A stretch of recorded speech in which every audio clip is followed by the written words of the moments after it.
इस आभूषण का लाभ ले पाएंगे। अगर हम भोजन बना लिए और हम भोजन को खाएंगे ही नहीं तो हमारा भूख मिटने वाला नहीं है। इसी तरह आप अच्छी विद्या को पा लिए और आप उसे अपने जीवन में उतारेंगे नहीं तो कोई लाभ होने वाला नहीं है। कई कथा पल्ला झाड़ रखा होता है। एक माता पिता अपने बेटे बेटी को कथा में भेज दिए। क्यों भेज दिए? हाँ बेटा बेटी जाओ कथे कथा में से आ गए। उसने सुना मिलावट नहीं करनी चाहिए, मिलावट नहीं करनी चाहिए, मिलावट करना बहुत बड़ा पाप है।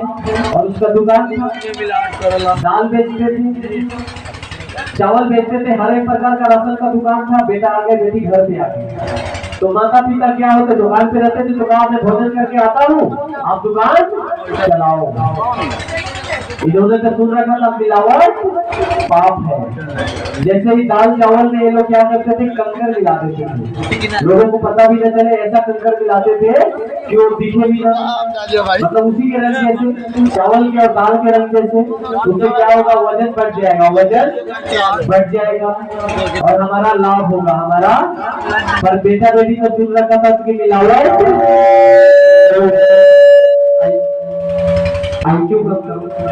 ठीक है। तो जैसे ही माता पिता दुकान से भोजन करने के लिए चले जाते हैं और उसके संतान जो है वो क्या करते हैं, दुकान को चलाने लगते हैं। एक ग्राहक आता है तो ग्राहक आता है तो कहता है भाई मुझे दाल दे दो, मुझे दाल दे दो, चावल दे दो।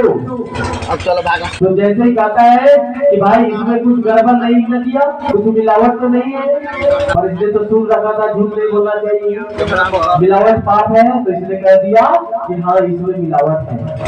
तो इसका दुकान नहीं चला, उसका दुकान बंद होने लगा, उसका दुकान से कस्टमर कम होने लगे। उसके पिताजी आए और पिताजी पूछने लगे कि आज हमसे कुछ दिन बाद, कुछ दिन पहले तो जान तो बहुत अच्छी लग रहे थे लेकिन आज ऐसा क्यों? तो उन्होंने कहा, उनके संतान ने, कि मिलावट नहीं करना चाहिए, झूठ नहीं बोलना चाहिए, ये सब बातें हम सुन के आए थे सत्संग में, इसलिए मैंने बता दिया। तुम बताए माता पिता क्या कर रहे हैं? अरे बुरा तुझे कथा में भेजा था, पल्ला झाड़ कथा सुनने के लिए, ये घर लाने के लिए थोड़ी बोला था। तो वहीं पे जाता, कथा सुनता, पल्ला झाड़ता और वहीं पे कथा छोड़ के घर चले आता। कहने का मतलब है कि आज जो कथा सुनी जाती है पल्ला झाड़ कथा, तो माता पिता अपने संतान को सत्संग में क्यों भेजे थे? कि लोग कहे कि हम अच्छे हैं, हमारे संतान अच्छे हैं, हम अच्छे घराने से हैं। देखो सत्संगी आदमी है, हम सत्संग में जाने वाले आदमी हैं, इस उद्देश्य से वो सत्संग में भेजा था। तो बहुत से व्यक्ति पल्ला झाड़ कथा सुनते हैं तो उसका लाभ नहीं होगा। तो हमने तो आभूषण पहना दिए, अब उस आभूषण को आपको क्या करना होगा, पहनना होगा। सच में हमने प्रदान किया है और आपको पहनना होगा। और इस आभूषण को जो पहन लेंगे वो याद रखना, वो चमक जाएंगे, ऐसा चमकेंगे, ऐसा चमकेंगे कि पूरा विश्व में उसका रोशनी जगमग करने लगेगा। जैसे श्री राम जी चमके थे, सीता जी चमके थे, तो पूरा विश्व राम में हुआ, हो रहा है और भविष्य में होगा।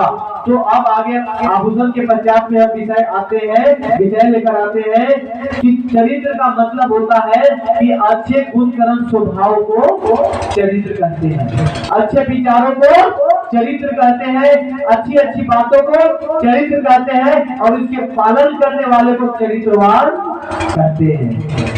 तो कहने का मतलब यही है कि हमें अच्छे विचारों को सुनकर, बहुत से व्यक्ति को अच्छी अच्छी बातें सुनना अच्छा लगता है, खूब सुनते हैं, पर याद रखना अच्छी बातें अच्छा लगना अच्छा नहीं है। अभी तो अच्छाई को अपने जीवन में उतारना ये सबसे बड़ी अच्छी बात है।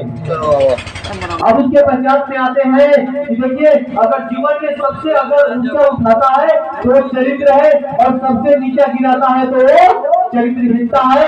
तो अगर जीवन में सबसे ऊंचा उठना है, महान बनना है तो चरित्र को अपनाओ, और सबसे नीच बनना है, नीचा गिरना है तो चरित्रहीनता को अपनाओ। अब उसके पश्चात में आते हैं कि कहते हैं कि जिसके चरित्र में बल होता है, जिसके चरित्र में बल होता है वो गीदड़ भी शेर बन जाता है, और जिसके चरित्र में बल नहीं होता वो शेर भी गीदड़ बन जाता है। मतलब कि यहाँ शेर और गीदड़ का उदाहरण मनुष्यों से दिया जा रहा है। जिस मनुष्य में चरित्र का बल आ जाता है वो कमजोर व्यक्ति भी बलवान बन जाता है, और जिसमें चरित्रहीनता आ जाता है वो बलवान भी कमजोर